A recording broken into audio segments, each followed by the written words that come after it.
to the best and the finest podcast within EFL football, the EFL Breakdown. And today I am joined by my co-host Sam.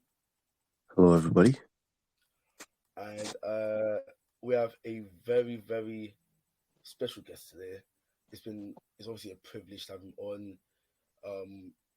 And he is an icon and an idol within goalkeeping around the EFL and the Premier League. Obviously, he is the goalkeeper that got Middlesbrough promoted to the Premier League back in the 2016 season. So, without further ado, I'd like to announce that our special guest today is none other than Dimitrios Konstantopoulos. Hi, everyone. Good to be here. Thank you. Obviously, we're going to do a little welfare check. How have you been, Dimitrios? I'm good. I'm in Cyprus. I'm working in Cyprus at the minute. So the weather is a bit better than the northeast, but I'm still missing the Teesside. We love to hear that. How are you doing, Sam? Been fantastic. Obviously, not as lucky to have Cyprus weather, but it's unfortunate as it goes. Well, of course. I'm sure Cyprus is nice, hot, plenty of sun up there. Would love to go on there for holiday, to be fair. Might go there my next holiday. But we're going to start off with a couple of questions for Dimi here, because obviously it's an amazing pleasure to have him on. Like, obviously he's an amazing goalkeeper. He's played for plenty of clubs, Middlesbrough to Cardiff, I'm pretty sure you played for. Yeah, that's where I started for. Hartlepool. Yeah. Hartlepool, Thornaby. So he's played all over the football calendar, apart from down there in the south. But it's lovely to have him on. And so me and Sam have got a few questions I want to ask about obviously your playing career and about just about you as a person, how you feel you have been since you've left Teesside. So my first question is obviously you was the goalkeeper that led Middlesbrough to the promotion success back in 2016, and I'm pretty sure that was a win to Brighton. Sorry, it was? I'm pretty sure you beat Brighton to get promotion. Yes, against Brighton. Yes. Can you tell us a bit more of obviously how that game went and how you felt in the moment of that game? It was very nervy prior to the game because the full week leading up to it, we knew what was at stake, and the media were bigging it up as well, and with a new TV package for the Premier League the season after, we knew that the money for the club was really, really big and really important. Plus, that was our target, and we were favourites to go up, so we wanted to accomplish that. But when the game started, going in the Riverside and seeing it, full capacity, and the atmosphere was fantastic. It was a good game to play. It's those games that you play for, really. You're a footballer for, and obviously when the outcome is so good as well, it makes it even more special. But in general, it's a bit of a blur because the heat of the moment, and sometimes I watch it back and I see things that I didn't even remember at the time, and I say, I don't remember doing that. But no, it was brilliant. It was one of my highlights of my career, and I'm glad I was able to enjoy it with the fans. That's lovely to hear, obviously, and obviously going on the back of that, throughout that season that obviously Middlesbrough had that led to promotion, back in the beginning of the season, did you feel that promotion was a likely target, or did you feel that it was a far-fetched target that was just not really in sight? No, that season we were being played as clear favourites because of we had a good squad, and we added quality in our squad, but that can add a bit of pressure. But we were lucky to have good characters as well in the squad, because the Championship is a very unforgiving league, and it's very tough to get out of, and you have to have consistency. So we did that. We knew we were going to have some blips during the season, but we managed to get out of them quite quickly and carry on. We would have liked it to be a lot easier, but only the fact that we managed to get promoted automatically and not go through the playoffs, which is very, very, very hard because it's like a Russian roulette, really. It was even more pleasing. But it was a memorable season for many reasons. Obviously, for the outcome as well. But we knew what we were playing for.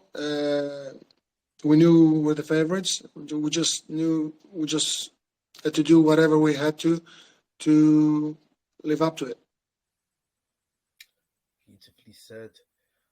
Sam, have you got any questions for Dimi? Leading up to obviously the Brighton game, was there any nerves around the team, or was it all calm and collected? No, well, there are always going to be nerves. It was a massive game. It was like a final. The way the league finished in the league calendar, last game of the season, both clubs playing for promotion. Of course, there are going to be nerves, but as I said, we had the characters in the dressing room to be able to cope with the nerves and not crumble. It's football. It's a good thing to have nerves before a game, as long as that makes you more motivated. That gets the adrenaline flowing. But as long as you can rely on each other in the game and support each other, and being able to calm those nerves once the game started because you believe in what you're doing and you believe in your team, I think that's the most important, because sometimes nerves can have the opposite effect and make a team look a lot worse than it actually is. Yeah, that's obviously, having confidence in the team as well when you're pushing for that second place to go up to the Premier League is, it's one of the biggest leagues in every footballer's mind, so it'll have been a massive accomplishment, and for you to reach that was fantastic, especially for my hometown to see that happen. It was really a special feeling. It was brilliant. I thought in a way, we thought we owed it to the fans, because they had been amazing the full season, not just that season, constantly. The Middlesbrough fans are really close to the club, and especially that season, they've been following us, in numbers. I remember playing at Brighton, and we had about 5,000 fans, and there were games that we played away because of the number of our fans and the noise that we're making. You felt like you were playing at home. So it was credit to the fans because they contributed in that successful season. Ishmael, do you have any questions? That's lovely. Now going back towards obviously 2013, which, if I'm correct, you signed for Middlesbrough back then. When you signed for them, what was your emotions? Was you excited to join the club, or did you feel that the club was the best option for you? How did you feel the move towards Middlesbrough would go for your own career personally? The timing was perfect because I was obviously my wife's from Hartlepool, so I lived in the area for many years, and I was free at the time. And obviously, when the Middlesbrough came and asked for me, I didn't even think about it because I knew Middlesbrough is a big club. It was right on my doorstep, really, and it was very, very easy for me to say yes. But my thoughts of going to sign for Middlesbrough wasn't to go and just make up the numbers and just be number 3 or sit on the bench. I just wanted to go there and wait for a chance, and then prove that I can help. And obviously that chance came quite quickly, and then from then on, it was a very upwards trajectory for the club and myself, and ended up with promotion. Oh, lovely. And if I'm correct, after Middlesbrough, you then moved to Hartlepool United, which was National League back then, was it? Yes, I only joined them for a brief spell for about 3 months because I wanted to keep fit while I was organizing the next steps of my career in football, what I want to do, and I was in the process of doing my coaching badges. So yeah, that helped me stay fit and being active. Yeah, it was quite good. Hartlepool was the first club that I played for when I came to England back in 2003. So yeah, as I said, the area, the Northeast, has been very kind to me, and I've lived there for the biggest part of my footballing career, and I feel like I'm at home. Oh, that's lovely to hear. Have you got any questions, Sam? It's a very daft one, but it's one that most footballers get asked. Was there any pre-match, superstitions, anything you had that, made you think that there was going to be a win in this game, or was it just you went into it and tried your hardest and put out your best? Oh, loads. Every footballer, every athlete, I think, we have superstitions and little rituals that you do before games. I had plenty, and as I was going further in my career, they became more and more. It's like a trigger switch. You do certain things, like you're activating yourself really. So I had plenty. For example, I had to put my right foot before my left foot. Then I had to, when we went out, I had to go when the captain, Grant Ledbetter, was playing with the kids just before kickoff. I had to go and touch that ball. Then I go and touch the crossbar.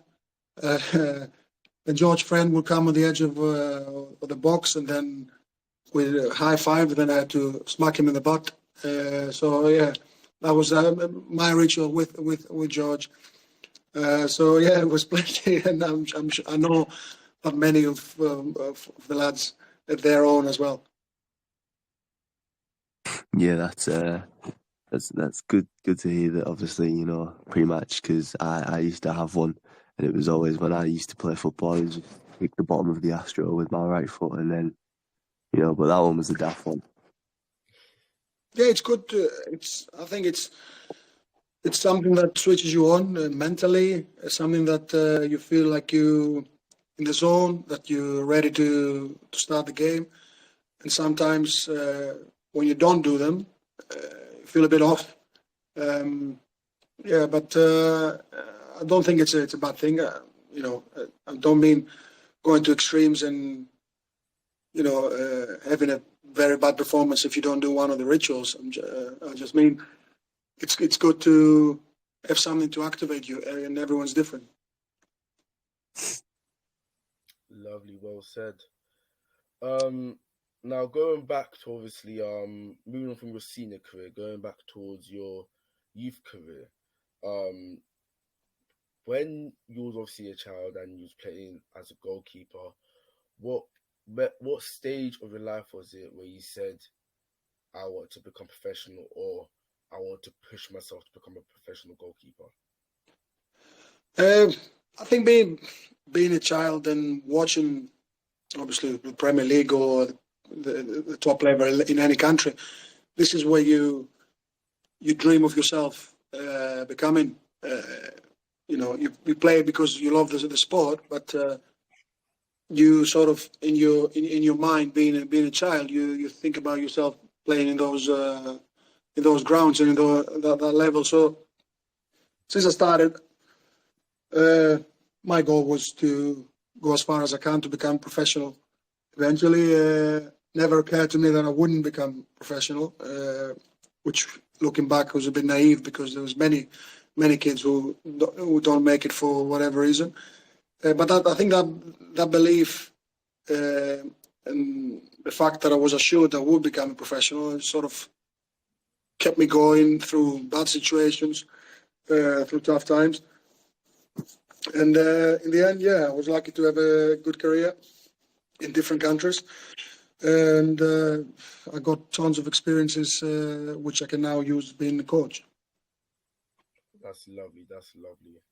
And obviously now that you've retired from playing the professional game, you've gone to become a goalkeeper coach at a Greek club. I'm not entirely sure what the name is, but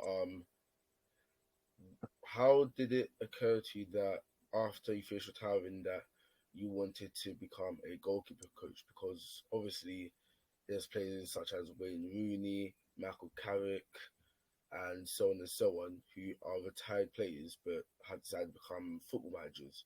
So what gave you the hint and the toe to tell yourself, I want to become a goalkeeper coach?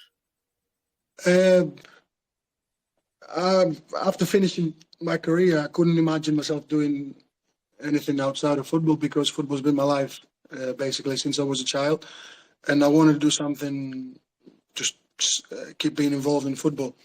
Coaching obviously was the next step.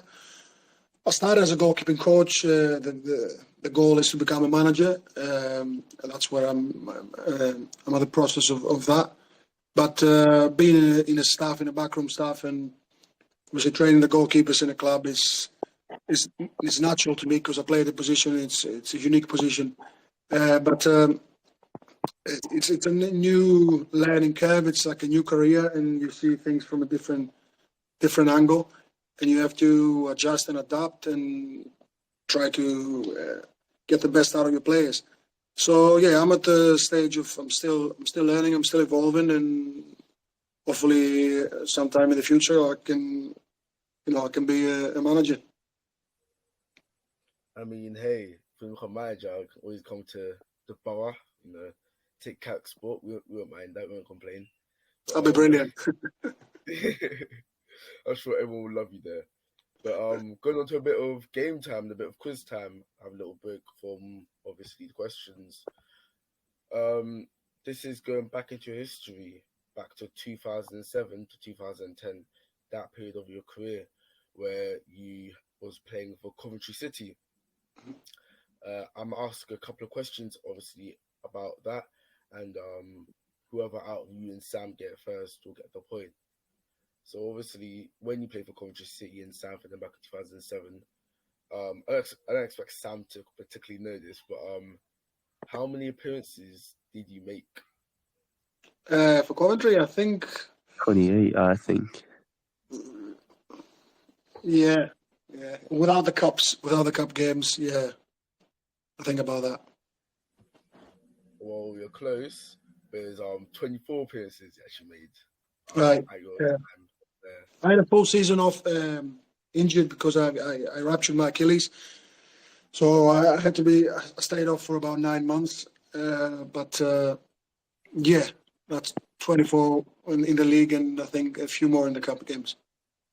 Okay, well, yeah, it might not be including cup games, but yeah, I'm sure you're correct. You're the man himself, so you must be correct. When you was obviously at Coventry City, back in 2008, you went on loan. What team did you go on loan to? Sorry, I didn't hear that one. So back in your brief period at Coventry City, back in 2008, you got sent out on loan. And what club would that have been? Oh, Nottingham Forest. Oh, is that a question for me or for Sam? No, it's a quiz question. Whoever gets it right. Oh, obviously I know where I've been. Okay, I'll make it a little harder for you. I'll make it harder for you. I wouldn't think you know that far back. That's why, but I'll make it harder for you. Back for Middlesbrough, obviously, you was there for approximately 6 seasons. How many appearances did you make? In the league, 98, and I think in the cups, altogether must have been about 115, 100 something, but 98 in the league. How do you remember that? I think I've seen it somewhere. It was. I thought it was more. Obviously, I know it was more with the cup games, but it's unfortunate not to make it 100. So that's why it stuck to my head. Yeah, if it was 100, I'm sure Borough fans would be absolutely buzzing about that because, I mean, Personally, I'm not a massive Borough fan myself. Only started support the club recently, but stuff I've heard about you from fans, from other people that I've spoken to is absolutely amazing. And some people say that you are the best goalkeeper that has ever played at the Riverside. And It's I've a, seen it's, it's some. a, it's a no-no. I have a special relationship with Middlesbrough fans. They took me in straight away since I joined the club, and it's been a love relationship ever since. I respect them massively. They the support, the traveling, and all that, and I think they respect me as well. And no, that's a big factor that I enjoyed so much playing for the club. It might have That's not lovely. been 100 in the league, but it was a fantastic 98 games that you led. Yes, and another stat that I've read somewhere, it's I think in 98 appearances I had about 40, 48 clean sheets, which is above 50%, which is good. That is an amazing statistic to go off. About 50% is that. Sam, Sam, obviously going back to the questions now. Sam, have you got any questions I'd like to ask Dimi that you have personally wanted to ask him for a long time? Um, when you're at Middlesbrough, obviously it's strict training, and did it differentiate between Championship and Premier League? Obviously, we're only in the Premier League for one season, so it wouldn't have adapted. But was the training different, or was it pretty much near enough the same? I wouldn't say different. The Premier League has a bit more quality than the Championship, and the tempo of the game is slightly slower. It's not as up and down all the time, whereas the Championship, but it has more quality. So the training that was the same that happened in training. The quality went up. The tempo, I would say, slightly down to match the requirements of the league. But yeah, as we see many teams that go from the Championship to the Premier League, examples in the past, with not adding too many new faces or you know big names or anything like that, they can still cope in the Premier League because I think as a footballer and as humans in general, I think when we're in an environment that has better quality, we adapt slowly to it. So if you play and train against people that are better, you become better yourself as well. Yeah, that's obviously massive difference in league. So the quality in training will obviously become harder, and it's expected because you're in one of the biggest leagues. Unfortunately, going back down, but Yeah, it's nothing you can do. It's football. yeah, exactly. It's unfortunate. That first season, I think, in the Premier League for any club that gets promoted, it's very crucial. If you get past that first season, I think after that becomes a little bit easier because you're more adapted to the league. You're more you can add new things. You can make slowly new additions. Um, which, but I think also uh, after if you get promoted to the Premier League, it's not the ideal for me to change or bring in 10 new players, thinking that you know it's gonna work out because in my experience it doesn't. If you have a good core of players that they're good enough in the Championship, odds on they're going to be good enough or to compete in the Premier League. They just need a little bit of help, a few more additions to help them. Beautifully said. Beautifully said. Now, back on obviously August 16th, 2013, you had signed a short term deal with Middlesbrough until the end of January 2014. But so obviously you signed for us, and then later on as the season went, your contract then got extended. But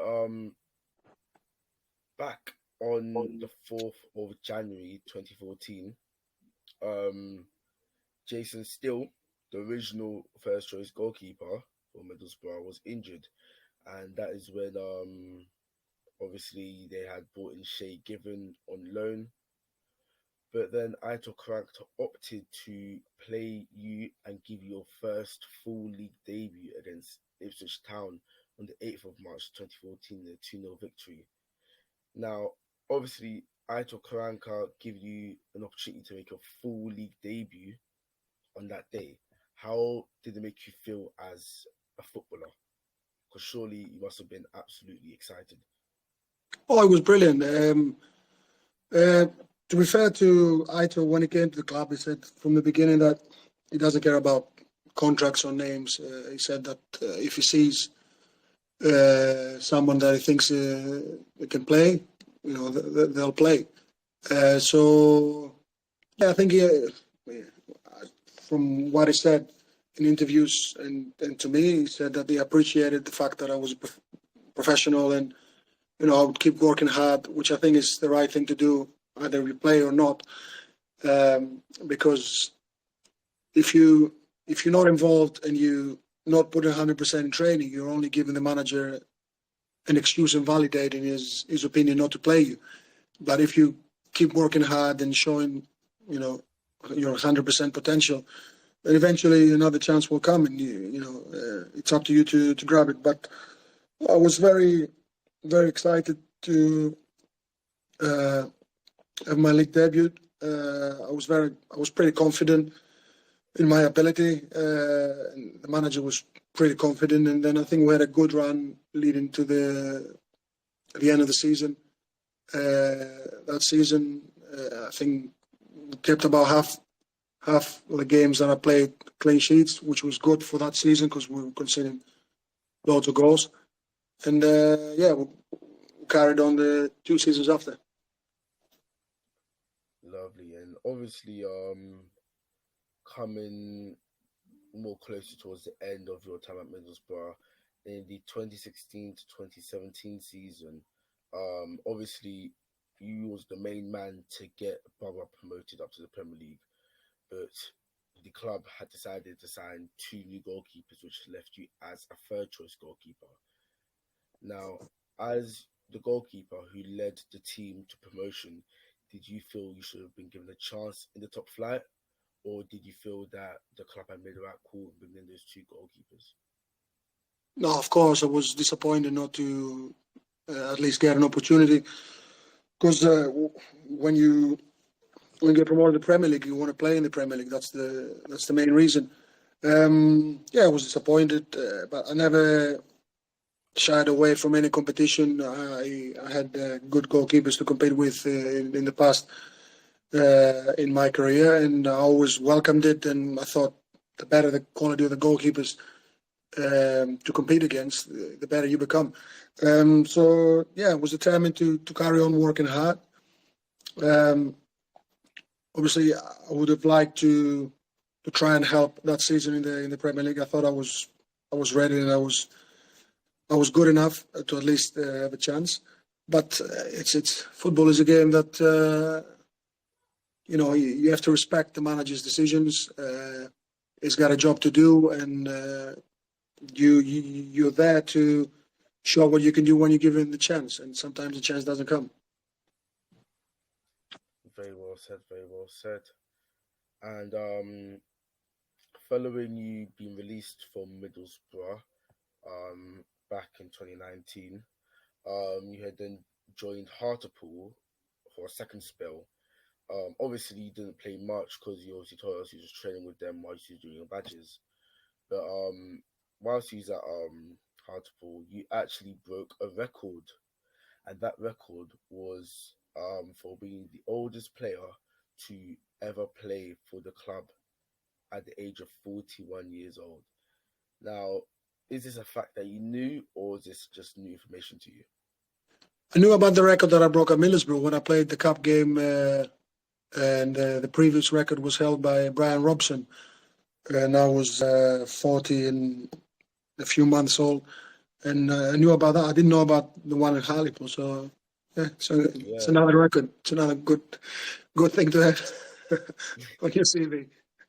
Yeah, you made one appearance for Hartlepool's in the FA Trophy, and ever since then you've been the club's oldest player to ever play for them at 41 years old and 15 days. That's good. I didn't know that. I mean, well, hey, you learn something new every day, don't you? 100%. But moving on from club career, obviously you played international for Greece. You made 9 appearances in the under-21s, if I'm correct, and 1 appearance in the men's team. Is that correct? Yeah. Obviously, when you were playing with the under-21s, did you feel that, like, obviously, some footballers, they have a feeling in them that they're like, I'm definitely getting called up for the first team. Did you ever have that feeling, or did you, in a way, doubt yourself that you wasn't going to get that first team call up? I always saw the national team as a bonus. I thought that if I concentrated on doing a good job for the club I played for, then I have a better chance to get called up in the. Can you hear me? Yeah, we can hear you. All right, because it says connecting. You got a better chance to get called up in the national team. So that's what I did. I think that season that I got called up in the seniors, I was playing in Greece for a newly promoted club in the Premier League in Greece, and I got voted goalkeeper of the season. So we had a few friendlies that I played before, and then obviously I did my official appearance in a Euro qualifier game. Oh, that's lovely. That's lovely. And when you played international football, how did it feel any different to obviously playing at club level, or was it a similar feeling and experience? It is slightly different because you're playing against a whole different country, a whole different culture, a whole different style of football sometimes. So, plus the fact that you don't have a lot of bonding with the lads in the national team, because you obviously don't train with them every day. You're only there for a short period, so it's all a bit rushed. That it has to be rushed, but you try to get the best outcome out of it. So yeah, it's a bit different, but it's a great experience because you're representing your country and you're making your family proud, and people that believed in you proud. So it's definitely a great experience for me. Yeah. Absolutely, absolutely. Sam, have you got any questions for Dimitrios?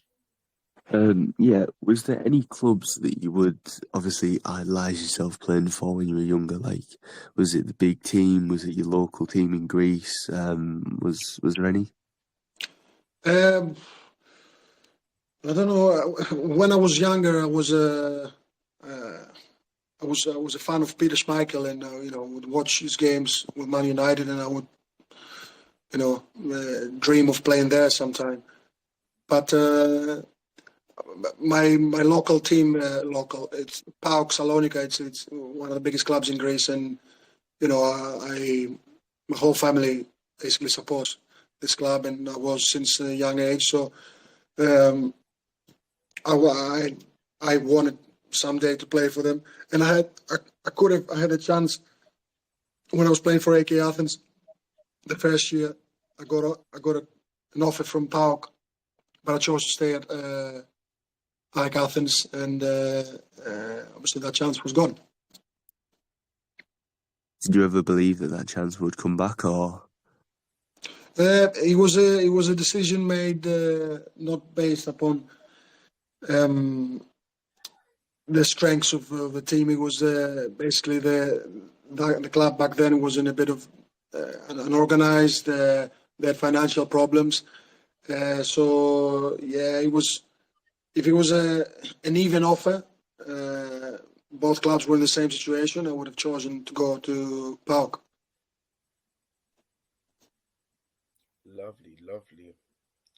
Now, moving on to obviously your life outside of football. Back in 2016, if I'm correct, you had opened a Greek restaurant in Middlesbrough called the Great Greek Modern. Yeah. Yeah, but however, 4 years later in January 2020, it was closed down. Was there a specific reason? Like, was you moving? What was like? If you don't mind, obviously speak about it, but what was the main reason why it had closed? No, it was It was like a venture investment to start a business, and I didn't realize at the time the amount of time that you have to put in, and you had to be for something like that involved constantly. And I was obviously playing football, and I couldn't do that, and eventually it became a little bit tiring to be able to follow it up all the time. And obviously COVID came after as well, so it was hard, and I thought it was time for me to just leave that side of business. Fair enough, fair enough. Would you ever consider opening it back up again, or is that just a idea that's long gone? No, I'm always open. At the minute, I have a pub in Hartlepool, which my wife is in charge there. It's a lot easier to have obviously someone you trust to manage the place. So yeah, I'm always open to new ideas. I like to try new things because I think it's all about experiences, and you might find something interesting that you didn't think it would be that interesting. And yeah, it's good to have something to be involved outside football. Sometimes it takes your mind off it a little bit. That's lovely. That's lovely. Have you got any final questions for Dimi, Sam? No, obviously my notes have been destroyed after coming in here because my phone had decided to crash, so I apologise on that. But if we ever get you back in the future, I'll be a lot better prepared. No problem. Well, thank you, Dimi. It has been lovely having you on. Obviously, massive icon of Middlesbrough around Teesside, and I'm sure if you ever do come down to Borough match, you'll be absolutely flooded with Borough fans coming for pictures. So get security. It's been brilliant. I really enjoyed it. And I do come whenever I can. Whenever I'm back, I have some days off, or it's possible. I always try to go in the games at the Riverside. So yeah, because my son is a Borough supporter now as well. Oh yes. Yeah, so yeah, it's hard not to be involved with Middlesbrough. I would like to put out a fun fact as well, sorry, before you start. That one time when you were in the Legends Lounge, the person serving you behind the counter on the chef was me.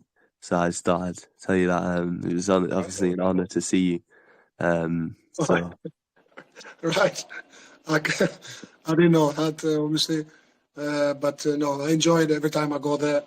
I'm usually invited by Penny, and I really have a great time. Every time I speak to the fans there, it's always a pleasure. And usually every time I come, Borough wins. So yeah, that's another plus. Oh, please keep coming because we need them. Yeah. But seriously, it's been lovely having you on, Demi. We're not gonna take up any more of your time. We're gonna let you go and enjoy your evening or your afternoon. Don't know what time it is in Greece. So, Thanks, boys. It was a pleasure. yeah, thank you. Have a good evening. You too. Take care. see you. Take care.